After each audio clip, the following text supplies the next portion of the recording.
Oi, pessoal. Desculpa essa aula ter que ser gravada, né? Não poder ser ao vivo por conta de instabilidade de conexão. É bem ruim, né? Mas é o que nós conseguimos atender hoje. Então, eu estou gravando essa aula, deixarei disponibilizada no YouTube para que a gente consiga seguir as orientações, né, de permanecer em distanciamento e também seguir o nosso planejamento de rotina. Hoje nós vamos fazer o conteúdo da página da didática de 53 até a página 57, tá? Resolvi diminuir um pouquinho o conteúdo, assim na próxima semana a gente faz um fechamento da unidade de forma concreta, tá bom? Vamos lá?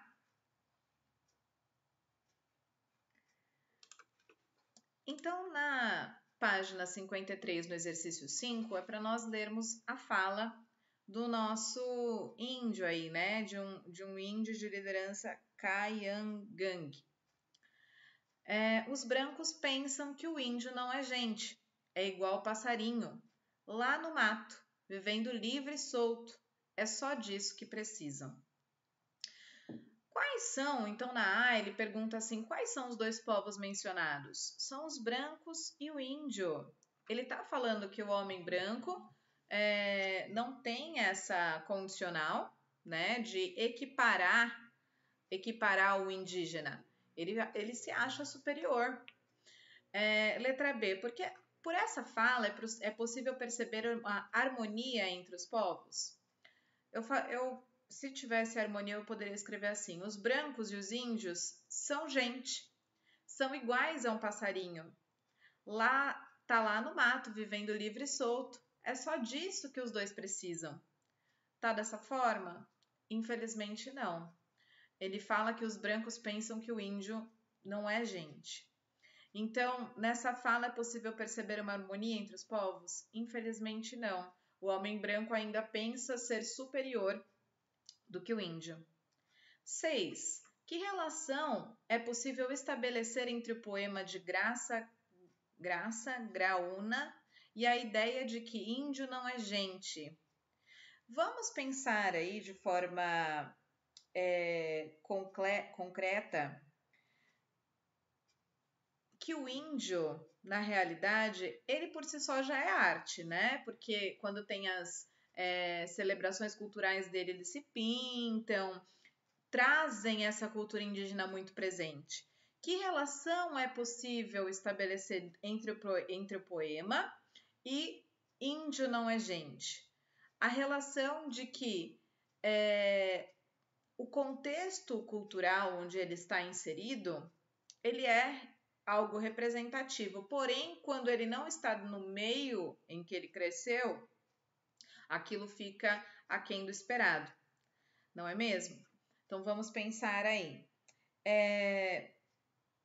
Quando tem uma abordagem que eu gosto muito, né? A cultura do invisível.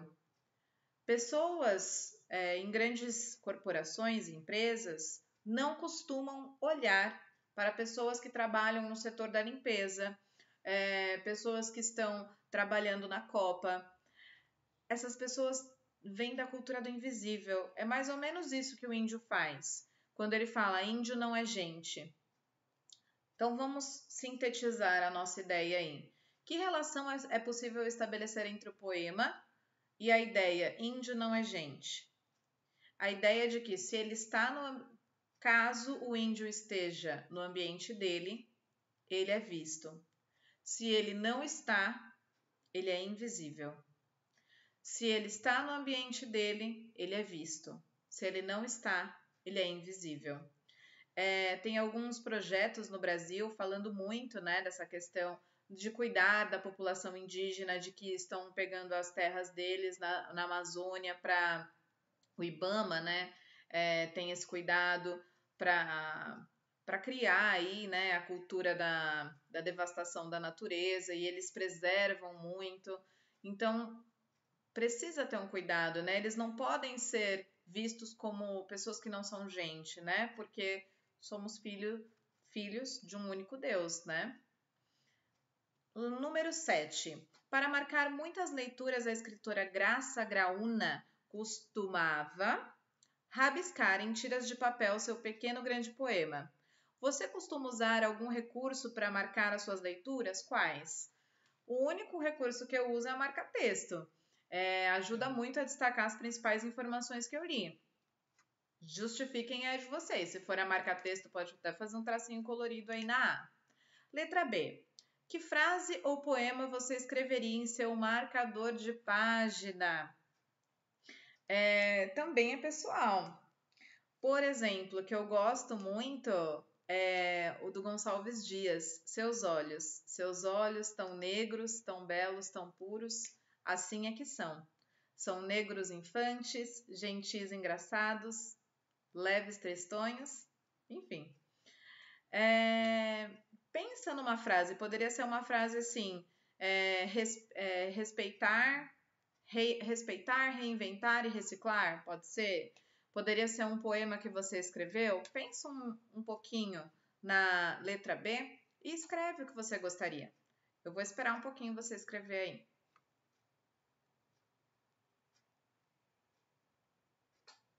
Vamos lá? Página 54. Literatura indígena é uma forma de perpetuar o conhecimento oral, ou seja, quando um indígena escreve, né, sobre o seu próprio povo, ele está traduzindo para a escrita experiências que aprendeu por vivência cultural.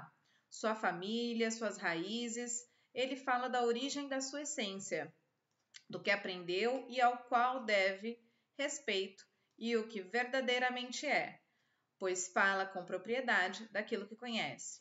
Lembra que eu falei no comecinho da aula, literatura indígena, então, é essa estrutura de texto, né, oral, porque eles passam essa condição social, cultural, de ancestral via oralidade, né, por conta de N motivos. E aí, quando ele traduz isso para a escrita, ele grava aquela vivência cultural de uma outra forma, né, com que ela se perpetue de formas condizentes. Nós vamos ler o poema, então, uma canção aí da Graça, Canção Peregrina. Vocês vão ver que é bem interessante. Eu canto a dor, desde o exílio, tecendo um colar de muitas histórias e diferentes etnias. Em cada parto e canção de partida, à Mãe Terra peço refúgio, ao Irmão Sol mais energia, e à Lua Irmã peço licença poética para esquentar tambores e tecer um colar de muitas histórias e diferentes etnias. As pedras do meu colar são histórias e memória, são fluxos de espírito, de montanhas e riachos, de lagos e cordilheiras, de irmãos e irmãs, nos desertos da cidade ou no seio da floresta. São as contas do meu colar e as cores dos meus guias, amarela e vermelha. Branco, negro de norte a sul, de leste a oeste, de ameríndia ou de Latinoamérica, povos excluídos. Eu tenho um colar de muitas histórias e diferentes etnias. Se não o reconhecem, paciência, haveremos de continuar gritando a angústia acumulada há mais de 500 anos. E se nos largarem ao vento? Eu não temerei, não temeremos, pois antes do exílio nosso irmão vento conduz nossas asas ao círculo sagrado, onde o amálgama do saber de velhos e crianças fez ecos nos sonhos dos excluídos. Eu tenho um colar de muitas histórias e diferentes etnias. Muito bonito, né? Destaca para mim o refrão dela aí, que é eu tenho um colar de muitas etnias, né? Na realidade, a essência do refrão dela seria o colar de muitas etnias, mas a gente vai destacar tudo que tiver esse começo, tá? Eu tenho um colar aqui, ó, de muitas etnias e histórias. Vamos destacar também aqui. Beleza, vamos seguir o fluxo. 11. Após a leitura, explique o título Canção Peregrina. Quando eu falo de canção, eu falo de música, né? Peregrinar é caminhar, né? É seguir o fluxo. Quando eu falo em canção peregrina, eu estou falando justamente desse contexto onde o índio precisa buscar, lembra lá das terras que eu falei para vocês? Onde eles precisam fazer uma busca para conseguir os lugares dele, né, de vivência. Então, após a leitura, explique o título Canção Peregrina. Primeiro ponto, vamos enumerar. Musicalidade e ritmo. Tem a rima, né?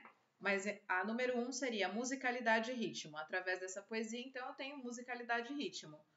2, eu tenho uma questão aí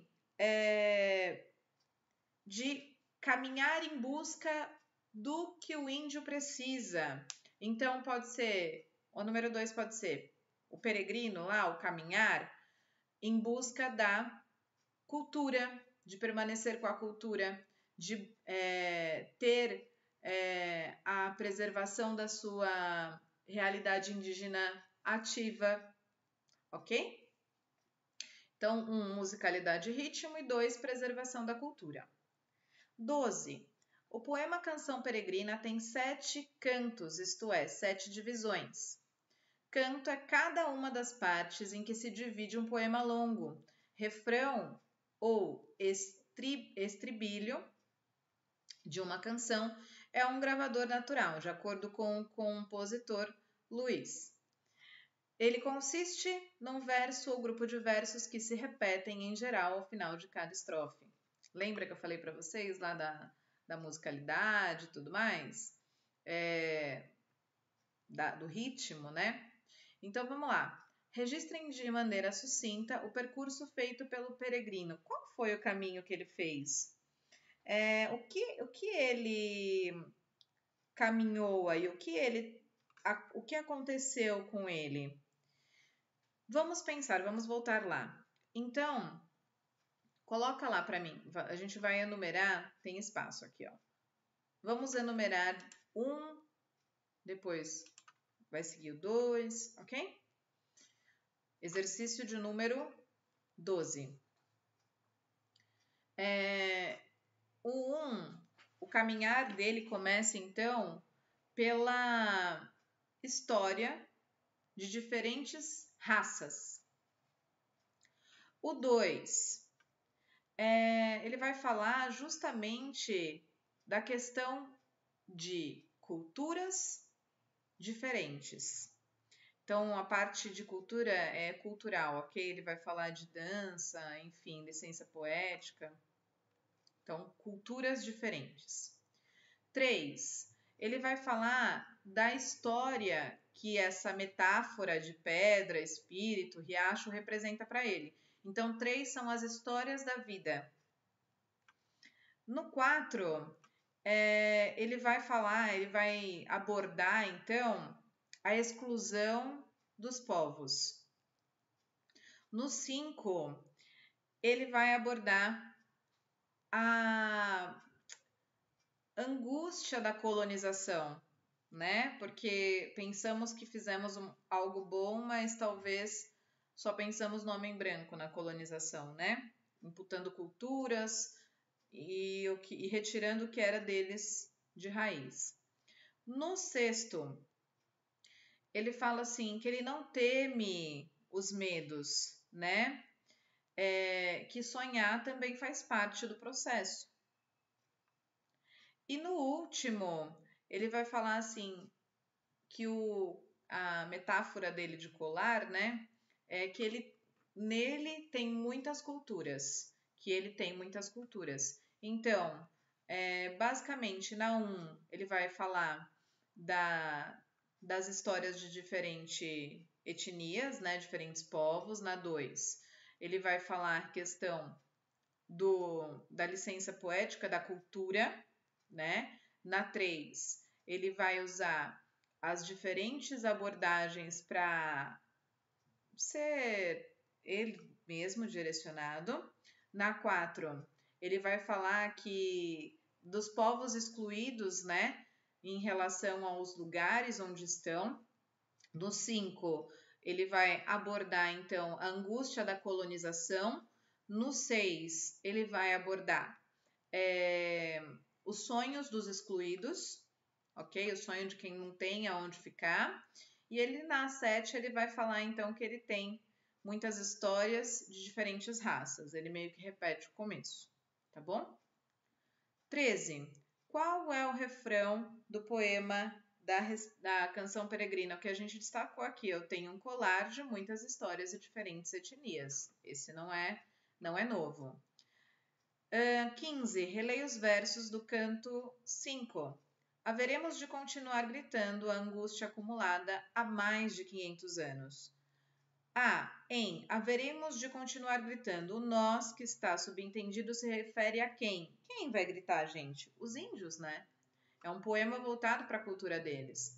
A que angústia acumulada o eu poético se refere? A poesia em geral não tem a figura do narrador. A voz que fala no poema é chamado de eu poético, eu lírico, né? Lírico de bonito, assim, né? A forma com que aborda. Então, eu tô falando assim, qual é a angústia?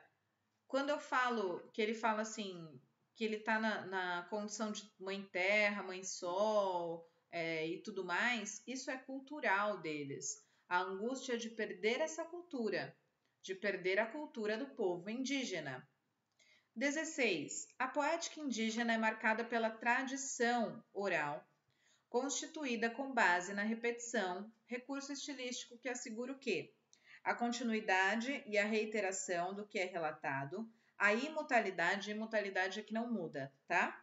Do que é relatado, interrupção do que é relatado, a quebra do contexto, menor força expressiva do que é relatado.